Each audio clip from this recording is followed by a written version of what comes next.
साथियों देखो, हम कहाँ तक पहुँच गए थे। आप लोग को मैंने बताया था कि जो खेती करने वाला भूमि है जिसको नेट सोन एरिया कह सकते हैं।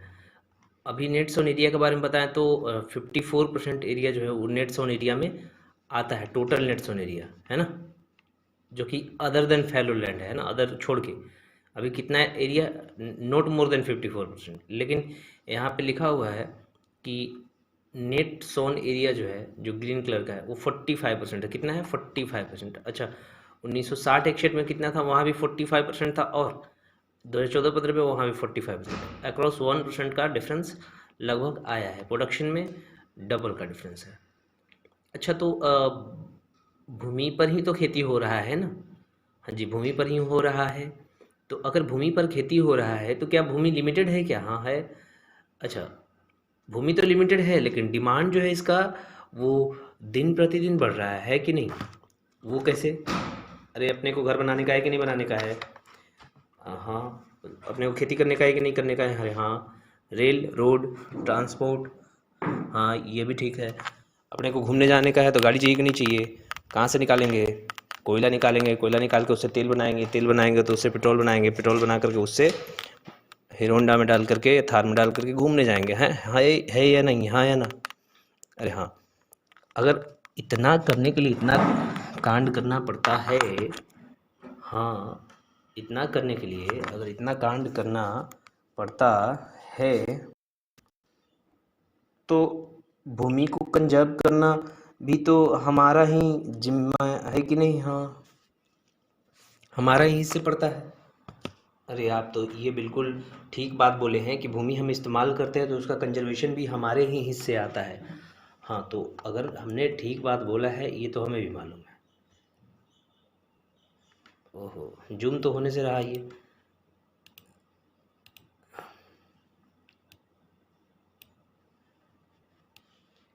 हाँ, अब कुछ ठीक है हद तक। अब क्या बताऊँ मैं, जितना मैं कर सकता था उतना कर दिया। तो क्योंकि भूमि लिमिटेड है और डिमांड बढ़ रहा है प्रतिदिन, तो जो चेंज है भूमि के यूज़ के पैटर्न में, है ना, वो चेंज दिखाता है कि समाज में चेंज आ रहा है।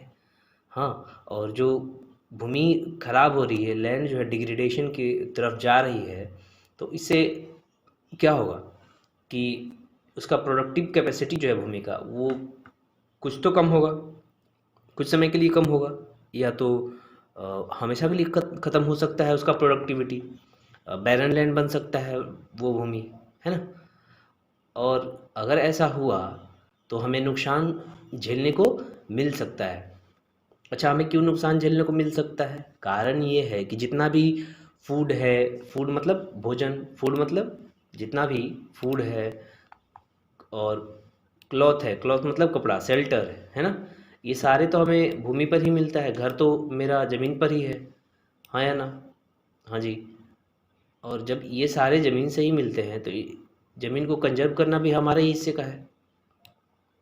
ये बात तो आप बिल्कुल ठीक बोले हैं, लेकिन हम कैसे कंजर्व कर पाएंगे? अच्छा, कैसे करेंगे इन्हें तो हम देखेंगे। अभी तो हम देखते हैं कि कुछ पिछले कुछ दशक में जो क्वालिटी है भूमि का, वो खराब ही हुआ है। और उसका मेन कारण जो है, मेन कारण वो इंसान ही है। ऐसा देखा गया है कि भूमि जो है पिछले कुछ दशकों में बहुत स्पीड से ख़राब हुई है। उसका मेन कारण इंसान है, क्योंकि इसका खेती करने का तरीका, खाद डालने का तरीका, पानी डालने का तरीका बहुत ही ख़राब है।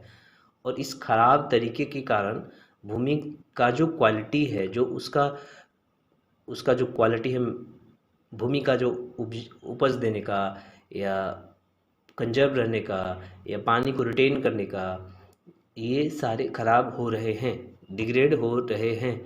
अभी 130 मिलियन हेक्टेयर जो है, वो भूमि जो है भारत का, वो डिग्रेड हो गया। क्या हो गया?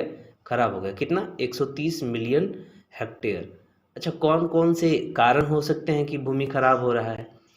तो पहला हो सकता है डिफॉरेस्टेशन, हमने पौधे को जड़ से उड़ा दिया हो। दूसरा हो सकता है ओवरग्रेजिंग, ज़्यादा चारा चरा दिया हो गाय को, छोड़ा ही नहीं है कुछ भी। हाँ, माइनिंग, ज़्यादा खोद दी हो ज़मीन को, ज़्यादा कोल निकालने के चक्कर में, तेल निकालने के चक्कर में, सोना हीरा चांदी मोती, हाँ, निकालने के चक्कर में हमने ज़मीन को बहुत ज़्यादा माइनिंग कर दिया हो। अच्छा, और भी कारण हो सकते हैं, जैसे इंडस्ट्री लगा दी हो, NTPC, NSGC, MNTC, है ना।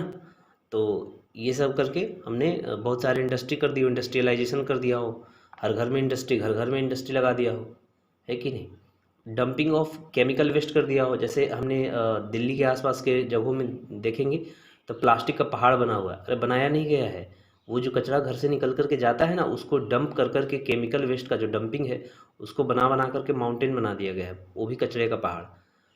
और जैसा कि मैंने पहले बता रखा था कि इरिगेशन भी एक तरीके के प्रॉब्लम को जन्म देता है। इरिगेशन मतलब जो हम खेत को पटाते हैं वो, तो उसमें ओवर इरिगेशन नहीं करना, जहाँ 1 लीटर पानी का जरूरी है वहाँ 1 लीटर ही पानी दें। हाँ, जैसे ऐसा तो नहीं करते हैं कि कोई व्यक्ति को प्यास लगा हो और उसको उसके मुंह में लगा करके मोटर चालू कर देते हैं कि लो अब पी लो। हाँ, फिर उसके बाद पीने के बाद आदमी कैसा रहेगा। हाँ, मतलब गेंदा की तरह हो जाएगा फूल के।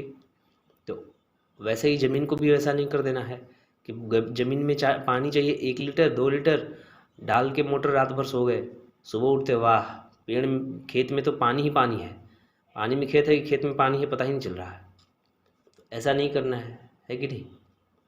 हाँ, मतलब कहने का अर्थ ये है कि खेत में इतना ना पानी डाल दिया जाए, पेट में इतना ना पानी डाल दिया जाए कि पेट ही बाहर आ जाए। तो ये है। अच्छा, हम उस सबको, भूमि जो खराब हो रही है तो उसको कंजर्व कैसे कर सकते हैं, है कि नहीं। तो अब एफॉरेस्टेशन मेथड अपना सकते हैं, नया नया जंगल, नया नया वन लगा करके। अब इसमें बहुत सारे मेथड हैं कि कौन कौन से मेथड से हम एफॉरेस्टेशन कर सकते हैं। जीरो से कर सकते हैं, मिडिल से कर सकते हैं, या बहुत सारे पौधा ला करके एक ही बार में लगा सकते हैं। जो जो चारा वाले ज़मीन है जिसमें गाय पशु है ना, सबको चारा मिलता है, उसका मैनेजमेंट भी आवश्यक है ना। अच्छा, रेगुलेट करना पड़ेगा, माइनिंग एक्टिविटीज़ को थोड़ा कंट्रोल में रखना पड़ेगा। नहर बना रहे हैं, कैनाल बना रहे हैं, इन सब चीज़ों को थोड़ा रेगुलेट करना पड़ेगा। इरिगेशन के लिए पानी टाइम पे, और ड्रिप इरिगेशन, स्प्रिंकलर इरिगेशन का इस्तेमाल करना पड़ेगा। ड्रिप इरिगेशन मालूम, जो पेड़ होता है, पौधा होता है, उसके जड़ तक पानी डालना। और स्प्रिंकलर इरिगेशन में जैसे बारिश के दिनों में पानी हल्का फुल्का एकदम झरोखे से आता है, उस तरीके से स्प्रिंकलर इरिगेशन देना। और जो इंडस्ट्रियल वेस्ट निकलता है, जो केमिकल वेस्ट निकलता है, उसको प्रॉपर ट्रीट करना, मतलब ठीक तरीके से प्योरीफाई करके नया प्लास्टिक बना देना, है ना। शेल्टर बेल्ट वगैरह लगाया जा सकता है, प्लांटेशन किया जा सकता है, किसका, शेल्टर बेल्ट का। अच्छा, थ्रोनी बुशेस वगैरह लगाया जा सकते हैं ताकि ज़्यादा मिट्टी का जो कटाव हो वो ना हो, है ना। तो हमने इतनी चीज़ें देखे कि मिट्टी ख़राब होता है, मिट्टी को ठीक किया जा सकता है। मिट्टी से हमें फल मिलता है, फूल मिलता है, कपड़े मिलते हैं, घर मिलता है मिट्टी पर हमें। लेकिन हमने अभी तक ये नहीं देखा कि मिट्टी होता क्या है, मिट्टी बोलते किसको हैं, क्या मिट्टी भी रिसोर्स है कि नहीं। क्या ये रिन्यूएबल रिसोर्स है कि नॉन रिन्यूएबल रिसोर्स है, क्या इसको रिन्यू कर भी सकते हैं कि नहीं कर सकते। हाँ, वो बात अलग है कि मिट्टी जो है रिन्यूएबल है लेकिन लॉन्ग प्रोसेस लेगा, बट रिन्यूएबल तो रिन्यूएबल है। जैसे रॉक, चट्टान, वो भी लॉन्ग प्रोसेस रिन्यूएबल रिसोर्स है। मिट्टी किसको बोलते हैं, जो अपर मोस्ट लेयर या टॉप मोस्ट लेयर है किसका, अर्थ क्रस्ट के। अर्थ क्रस्ट का कुछ लेयर होगा, उसमें जो सबसे ऊपर वाला पार्ट है अर्थ क्रस्ट का, अपर मोस्ट लेयर मतलब सबसे ऊपर वाला, टॉप मोस्ट लेयर जो पार्ट है उसको सॉइल बोलते हैं। अच्छा, सॉइल में कहने के लिए हम कह सकते हैं कि उसमें रॉक नहीं होगा, चट्टानें नहीं होंगी, है ना, तो ही मिट्टी बोलेंगे। पता चले चट्टान ही चट्टान भरा है और फिर बोल देंगे कि ये चट्टानी मिट्टी है ना, ऐसा नहीं होता है। तो इसमें लूज मटेरियल होंगे जिसमें ऑर्गेनिक भी सब्सटेंस मिल सकते हैं। कैसे, ऑर्गेनिक, कैसे, ऑर्गेनिक, और इनऑर्गेनिक भी मिल सकता है। सॉइल भी रिसोर्स है क्योंकि हमें खाना पानी वहीं से मिल जाता है, कपड़ा घर रहने के लिए वहीं से मिल जाता है, मेटल्स, नन मेटल्स, जो कार वगैरह बनाने में काम आता है, जो कोयला, है ना। और ये रिन्यूएबल रिसोर्स है, और सबसे इम्पोर्टेंट रिन्यूएबल रिसोर्स है क्योंकि हम इसी पे रहते हैं। हम सॉइल के जो अपर मोस्ट पार्ट है, जिसको क्रस्ट का जो सबसे अपर मोस्ट पार्ट है, उसको हम कुछ भाग में बांट सकते हैं। डिवीजन उसका पॉसिबल है ना, अलग अलग लेयर में। कितने लेयर में? 4 लेयर में। अभी फ़िलहाल में हम 4 लेयर में उसको बांट रहे हैं। जो टॉप सॉइल है वो अपर सॉइल लेयर है। जो टॉप सॉइल जिसको बोलते हैं, हम बोलते हैं, आप बोलते हैं, जो टॉप सॉइल है वो सबसे अपर सॉइल है। उसके नीचे आता है सब सॉइल। सब सॉइल को वेदर्ड रॉक बोल सकते हैं, सैंड बोल सकते हैं, सिल्टी क्ले बोल सकते हैं। अच्छा, ऐसा क्यों बोल सकते हैं? क्योंकि रॉक अभी स्टार्टिंग हुआ है टूटना। जो सबसे रॉक टूट गया है, मिट्टी बन गया है, वो सबसे ऊपर चला गया है, टॉप सॉइल पे चला गया है। अच्छा, ऐसा है। तो उसके नीचे वेदर रॉक आता है। अच्छा, वेदर रॉक तो सब सॉइल में भी आता है, लेकिन उसको सब सॉइल बोलते हैं। सब स्ट्रेटम बोलते हैं वेदर पेरेंट रॉक को। सब स्ट्रेटम बोलते हैं वेदर पेरेंट रॉक को। ये तीसरा लेयर है। चौथा लेयर है बेड रॉक या पेरेंट रॉक। वो अनवेदर्ड पेरेंट है, मतलब अभी टूटा नहीं है, अभी टूटा नहीं है। बेड रॉक है, पेरेंट रॉक है, हाँ या ना? अब इन 4 जो लेयर है, जो टॉप सॉइल है, सब सॉइल है, वेदर रॉक है या बेड रॉक है, इन सब को हम देखेंगे कि इनमें कौन कौन से मटेरियल मिल सकते हैं, या कहाँ ह्यूमस मिल सकता है, या कहाँ वेदर रॉक मिल सकता है, कहाँ सैंड सिल्ट क्ले मिल सकता है, हाँ या ना? तो सबसे जो ऊपर वाला लेयर है, जो अपर मोस्ट लेयर है, उसमें ह्यूमस भी मिलता है। ह्यूमस मतलब नमी मिलता है, क्योंकि हम उसमें खेती कर पाते हैं नमी रहने के कारण। क्यों खेती कर पाते हैं? क्योंकि उसमें ह्यूमस है। और ह्यूमस किस में रहेगा? तो टॉप लेयर में, क्योंकि हम खेती उसमें कर पाते हैं। अच्छा, ज़मीन के अंदर खेती कर पाएंगे क्या 10 फीट 20 फीट अंदर जा कर के? नहीं। तो नहीं कर पाएंगे तो वो टॉप सॉइल होगा क्या? नहीं। तो क्या उसमें ह्यूमस होगा क्या? बहुत कम, न के बराबर। मॉइस्चर को सपोर्ट करने के लिए है, टॉप लेयर का जो मॉइस्चर है उसको सपोर्ट करने के लिए है सब सॉइल, है कि नहीं? अच्छा, ओके। तो टॉप सॉइल में आता क्या क्या है? तो बालू कहाँ दिखता है अपने को? अर्थ पे। तो अर्थ पे क्या है? मिट्टी। तो मिट्टी के ऊपर ही बालू दिखता है ना, हाँ, तो ये टॉप सॉइल में है। ओके। सिल्ट कहाँ दिखता है? सिल्ट जो टूटा हुआ बालू हो, जो गंदा बालू हो, कहाँ दिखता है? तो वो भी तो टॉप सॉइल पे ही दिखता है। अच्छा, क्ले। क्ले मतलब जो मिट्टी वाला पार्ट है, जो गीला वाला मिट्टी पार्ट है, वो कहाँ दिखता है? ज़मीन के अंदर या ज़मीन के ऊपर? जी, टॉप सॉइल पे ही दिखता है अपने को। और क्योंकि ये क्ले दिखता है, सैंड सिल्ट दिखता है, तो इसलिए मॉइस्चर और ह्यूमस मिनरल्स हैं। मिनरल्स हैं, और मिनरल्स इसलिए क्योंकि रॉक टूट करके बना है। अच्छा, सब सॉइल कहाँ मिलता है जी? तो ये तो टॉप सॉइल जो है उसके नीचे मिलता है सब सॉइल। और ये जो टॉप सॉइल है उसको मॉइस्चर के रूप में सपोर्ट करता है। ओके। क्या इसमें वेदर रॉक मिल सकते हैं? हाँ जी, सब सॉइल में वेदर रॉक मिल सकते हैं, क्योंकि रॉक अभी नया नया टूटना शुरू हुआ है। ओके। तो वेदर रॉक भी मिल सकता है, सिल्ट भी मिल सकता है, क्ले भी मिल सकता है। अब कहीं थोड़ा ज़्यादा डिप्ट हो गया 2-3 फीट से, तो वो तो सब सॉइल में चला जाएगा, तो वहाँ से तो मॉइस्चर आने की संभावना होती है। तो जब जो सिल्ट है, क्ले है, वो थोड़ा गहरा, जैसे तालाब हो गया, तो 10 फीट हो सकता है तालाब, तो क्या वहाँ पे क्ले नहीं मिल सकता है क्या? सिल्ट नहीं मिल सकता है क्या? हाँ, मिल सकता है। ओके। तो वेदर रॉक क्या होता है? वेदर रॉक थर्ड लेयर है। वेदर रॉक कौन सा लेयर है? थर्ड लेयर है। और इसमें ह्यूमस कम होता है वेदर रॉक में, अभी तो टूट ही रहा है। और मिनरल्स ठीक ठाक होते हैं, क्योंकि रॉक है अभी, और रॉक में बहुत ज़्यादा मिनरल्स होते हैं। रॉक जैसे जैसे टूटना शुरू होगा तो मिनरल्स की मात्रा कम होना शुरू होगा। मतलब आपका कहना है कि सब सॉइल में भी मिनरल्स मिलेंगे क्या? हाँ, मिलेंगे ना। न्यूट्रिएंट्स मिलेंगे क्या? हाँ, मिलेंगे ना। तो टॉप सॉइल में भी मिनरल्स मिलेगा क्या? हाँ, मिलेगा ना। ओके। तो आप ऐसा कहना चाहते हैं। तो उस सबसे नीचे वाला लेयर कौन सा है? चौथा वाला बेड रॉक है। बेड रॉक कौन सा है? Bed rock, parent rock, bed rock, parent, bed rock. आहा, रॉक हटा दिए पेरेंट से, और पेरेंट और बेड को एक साथ लगा करके पेरेंट बेड रॉक बोल दिए आप। हाँ, यही तो बोल रहा हूँ। कंसिस्ट ऑफ सॉलिड लेयर, इसमें क्या होता है? Solid layer of unweathered rock, बिना टूटा हुआ चट्टान का सॉलिड लेयर जो है वो बेड रॉक है। क्या है? बेड रॉक है। क्या है? Bed rock. ओके। मिट्टी को किस किस बेसिस पर हम बांट सकते हैं? तो अभी तो देखे कि हमने उसके लेयर के हिसाब से बांट दिया मिट्टी को। अच्छा, और कोई बेसिस है क्या? हाँ, कलर के रूप में बांट सकते हैं क्या? हाँ, टेक्सचर के रूप में बांट सकते हैं क्या? हाँ, मिनरल कंटेंट के रूप में बांट सकते हैं क्या? हाँ, और न्यूट्रिशन के रूप में बांट सकते हैं क्या? हाँ, अभी तो बांटे थे मिनरल कंटेंट के रूप में, कोई नहीं देखा था क्या? अरे हाँ, अभी देखे तो ऊपर में याद आ गया, याद आ गया। मत दिखाइए, मत दिखाइए। मिनरल्स के रूप में बांटे हैं, देखिए ये है न्यूट्रिएंट्स, ये देखिए मिनरल्स, ये देखिए मिनरल्स, मिनरल्स ही मिनरल्स है, इतने सारे मिनरल्स। ओके ओके, अब नीचे आ जाइए। ओके, तो और भी broadly soil is classified into 6 type. अभी हम इसको 6 भागों में मोटा मोटी, ब्रॉडली है ना, ब्रॉड मतलब मोटा मोटी बांट रहे हैं। कितने भागों में? 6 भागों में। तो सबसे पहला है अलुवियल। कौन सा है सबसे पहला? अलुवियल। दूसरा ब्लैक, दूसरा ब्लैक, तीसरा रेड एंड येलो। पहला कौन सा है? अलुवियल, पहला अलुवियल। दूसरा ब्लैक, दूसरा ब्लैक, तीसरा रेड एंड येलो, तीसरा रेड एंड येलो, चौथा लेटेराइट। अरे लाइट राइट नहीं है, हाँ लेटेराइट है। अरे आप ऐसे क्यों बोलते हैं? वही तो मैंने बोला, हाँ लेटेराइट। ओके, और रेड और येलो। अलुवियल सॉइल मालूम क्या? अलुवियल सॉइल मालूम? हाँ जी, अलुवियल सॉइल मालूम है। ब्लैक सॉइल पता है क्या? जी। रेड और येलो सॉइल मालूम है क्या? हाँ। Laterite soil, okay. Arid soil पता है क्या होता है? हाँ जी। फॉरेस्ट क्या होता है? फॉरेस्ट सॉइल, अरे जिसमें वन लगते हैं वो फॉरेस्ट सॉइल होता है, मालूम है कि नहीं?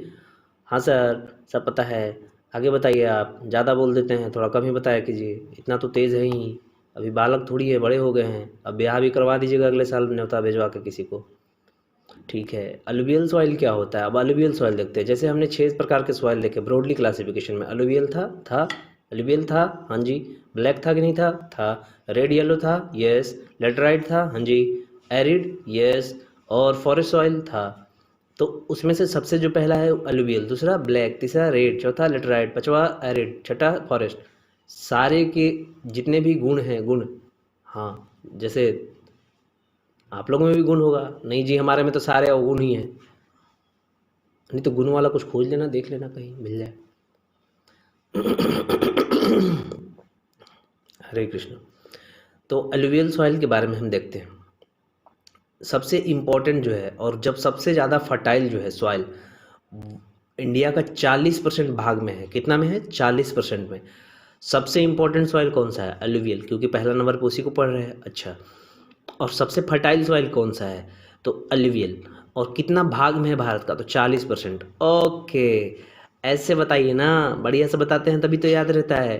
तो हम कहाँ बोल रहे हैं कि ख़राब से बताऊंगा? Soil is formed by the deposition of sediment brought down by the river. Soil बनता कैसे है, मैंने बताया क्या? नहीं सर। हाँ तो बता देता हूँ। जो पहाड़ होते हैं ना, पहाड़, वो उधर से मिट्टी कट कट के, बालू कट कट के, मिट्टी कट के आती है, वो लेकर के इधर जमा करती है, उसी को तो सॉइल बोलते हैं। डिपॉजिट करती है, कौन करता है? नदी। ओहो, मतलब जितने भी बिहार में मिट्टी बने हैं वो सारे नदियाँ लेकर के आई हैं। अरे हाँ, तुमको कैसे पता चल गया बे? अरे सर, आप ही तो बताए कि नदी लेकर के आती है, तो हम बता दिए। अरे मत बोला करो, मन में रखा करो। दीवारों के भी कान होते हैं बेटा, सुन लेगा दीवार। हाँ, इसको इतना कैसे पता है? अच्छा, तो अलुवियल सॉइल क्या होता है कि मोस्टली जो है नदन प्लेन में मिलता है। नदन प्लेन मतलब, अरे सर मत पूछिए, बिहार उत्तर प्रदेश वाला भाग की बात कर रहे हैं ना आप? अरे हाँ, वही तो मैं बोल रहा हूँ कि बिहार और उत्तर प्रदेश वाला जो भाग है, नॉर्दर्न प्लेन बोलते हैं उसको। वेस्ट बंगाल वाला भी है, और हाँ आगे तक पंजाब, हरियाणा। हाँ ठीक ठीक ठीक, बस बस बस। अच्छा, और कहीं मिलता है क्या? हाँ तो जो कोस्ट वाला पार्ट है किसका? गोदावरी का, गोदावरी का coastal part of India. Mahanadi का, महानदी का। कृष्णा का, कृष्णा का। कावेरी का, कावेरी का। अरे हम समझ गए, समझ गए। आप बोल रहे हैं कि जो नदी है, महानदी, गोदावरी, कृष्णा, कावेरी, ये सब जो मिट्टी काट काट के ले जाती है कोस्ट पे एकदम समुद्र के किनारे पे, वहाँ पे प्लेन बनाती है।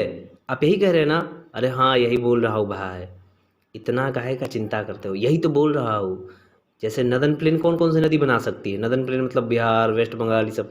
अरे आप देखिए, नदन प्लेन में आप ऐसे मत बोलिए कि बिहार, वेस्ट बंगाल। वेस्ट बंगाल में तो गंगा नदी भी आ जाएगी ना, और ब्रह्मपुत्र भी आ जाएगी। अरे तुम तो तेज हो गए बे। हाँ, तुमको कैसे पता कि ब्रह्मपुत्र और गंगा दोनों आएगी वेस्ट बंगाल में? अरे सर, बचपन से ही तेज थे, बस आप बुड़बक समझते हैं। अच्छा ऐसा है, देखता हूँ मैं। हाँ, फाइन पार्टिकल जो है सैंड का, सिल्ट का, क्ले का, उसको क्या बोलते हैं? अलुवियम। क्या बोलते हैं? अलुवियम। ओहो, अलुवियम बोलते हैं। आप बोल रहे थे अलुवियल बोलते हैं। अरे कथा नहीं समझेगा। अच्छा समझ गए, समझ गए। फाइन पार्टिकल के बारे में आप बात कर रहे हैं, वो तो कोर्स पार्टिकल है। कोर्स मतलब मोटा छोटा जैसा भी हो, जिसमें मिट्टी लग जाए, पहाड़ लग जाए, बालू लग जाए, वो तो अलुवियल में आ जाएगा। लेकिन ये तो कोर्स फाइन पार्टिकल है, वो भी सैंड का, सिल्ट का, क्ले का, तो उसको अलुवियम बोल रहे हैं। अरे हाँ आप समझ गए, अलग है दोनों, अलुवियम और अलुवियल एक नहीं है। ओहो, तो आप ऐसे क्यों लिख देते हैं, एक जगह अलुवियम एक जगह अलुवियल? हम तो बच्चे हैं ना। हाँ तो बड़े कब हो गए? अलुवियल सॉइल को डिवाइड कर सकते हैं ओल्ड अलुवियम में, है ना, जिसको बांगर कह सकते हैं, न्यू अलुवियम में जिसको खादर कह सकते हैं। अच्छा, पुराना अलुवियल सॉइल रहेगा या अलुवियम सॉइल रहेगा तो उसको क्या बोलेंगे? ओल्ड रहेगा तो बांगर, और नया रहेगा तो कादर। अरे कादर खान कैसा हीरो है? पुराना है? अरे नहीं, नया है, नया नया। हाँ, पुराना कौन सा है फिर? बांदर, बांदर, हनुमान जी। अरे वो बांगर लिखा हुआ है, बांदर क्यों बोल रहे हैं? अरे याद करवाने के लिए बांगर बोल रहा हूँ, ऐसे बांदर से याद रखना। ओहो, मतलब बांदर से याद रखना है। बांदर मतलब हनुमान जी। हनुमान जी कैसे हैं? पुराने हैं, तो ओल्ड अलुवियम कैसा होगा? पुराना होगा। ऐसा बोल रहे हैं क्या? हाँ जी, यही बोल रहा हूँ। तो आप खादर को नया क्यों बोल रहे हो? वो भी तो पुराना हीरो है। नहीं, अरे नया है, हनुमान जी जितना पुराना थोड़ी है कादर खान। हाँ वो तो बात बिल्कुल ठीक बोले हैं, तो ये तो नया ही हो गया ना, न्यू एल्यूवियम हो गया। अब समझ गया कि बांगर जो है ओल्ड है और कादर जो है न्यू है। ओहो, वो पुराने रामायण के हीरो हैं, हनुमान जी। बांगर, बांदर, 9 मिलियन, 9 लाख साल पहले, है ना। और कादर खान तो 9 9 हज़ार साल पहले होगा, नहीं भी होगा, 9 साल पहले भी हो सकता है। अच्छा, हाँ यही तो। ओ तब तो ये तो हमें आ ही गया। आगे बताइए ना। अलुवियल सॉइल जो है वो एडिक्वेट प्रोपोर्शन रखता है किसका? पोटास का, फॉस्फोरिक एसिड का और लाइम का। किसका? अच्छा, किसका किसका किसका? पोटास का, हम्म, फॉस्फोरिक एसिड का, फॉस्फेट का मत लगा देना। हाँ, पोटास का और फॉस्फेट का। पोटास का और फॉस्फोरिक एसिड है, क्या है? फॉस्फोरिक एसिड है। हाँ, नाम जैसे बोलता हूँ वैसे ही याद रखने का, अपने दिमाग से उसको मैनिपुलेट नहीं करने का। अरे आप इतना डांट के क्यों बोलते हैं? हम तो डर ही जाते हैं। हाँ, कौन कौन डर गया? क्यों लोगोस डर गए ना? आपसे थोड़ी डरते हैं, आपकी आवाज़ से डर जाते हैं। Proportion of potash, phosphoric acid, lime, जो कि डील करता है शुगर ग्रोथ से, है ना। शुगर कैन गन्ना नहीं जानते? हाँ एकदम बढ़िया, समझ गए। हमारे यहाँ उगता है पैडी, पैडी, धान, धान। अरे वो भी तो उग ही जाता है हमारे यहाँ। ओहो, और गेहूँ, गेहूँ, अरे वो भी उगता है। मतलब आप कहना चाहते हैं कि हमारा जो खेत है उसमें पोटास हम नहीं डालते हैं, फॉस्फोरिक नहीं डालते हैं, चूना नहीं डालते हैं? अरे यही तो बोल रहा हूँ, उसमें है तो क्यों डालेंगे? ओहो, आप बेइज्जती कर देते हैं। पर हम तो एनपीके डालते हैं ना। अरे गधा, नहीं मानेगा। के का परसेंटेज बहुत कम होता है ना, और एन नाइट्रोजन है। अच्छा, तो हम खेत में नाइट्रोजन डालते हैं तो वो तो गैस होता है। अभी पढ़ोगे, चिंता मत करो, ज़्यादा उड़ो मत। इतना याद रखो कि पोटास हमारे एलुवियल सॉइल में होता है। क्या होता है? पोटास होता है, फॉस्फोरिक एसिड होता है, चूना होता है। कभी डाले हो, देखे हो कि भर बाल्टी घोर के चूना डाल रहे हैं खेत में? अरे ये तो नहीं देखे हैं। हाँ तो क्यों डालेंगे? होता है तो क्यों डालेंगे? होता है तो क्यों डालेंगे? अच्छा, ओके ओके, सॉरी सॉरी, गलती हो गया, माफ़ कर दीजिएगा आप हमको। वैसे थोड़ी चलेगा, अभी तुम्हारा सज़ा मिलेगा। ऐसे इतना भारी भारी सवाल कौन पूछता है कि पोटास होता है? मैंने बताया कि पोटास होता है। हाँ होता है, आपने बताया। हाँ तो होता है। फॉस्फोरिक मैंने बताया कि नहीं बताया? हाँ आपने बताया कि फॉस्फोरिक, फॉस्फोरस भी होता है, फॉस्फोरिक भी होता है। आपने बताया कि चूना भी होता है एलुवियल में। हाँ तो होता है, मैंने बताया है तो हो गया फिर। ओके।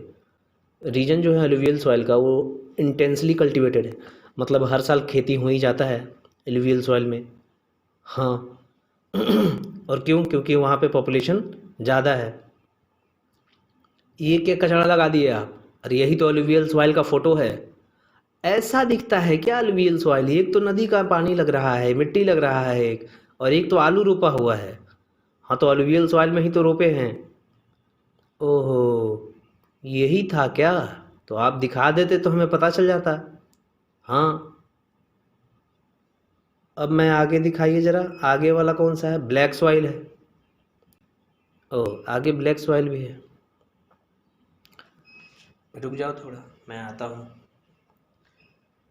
बस 1 मिनट दो, पानी वानी पी लो, मैं भी आ लेता हूँ पानी पी के।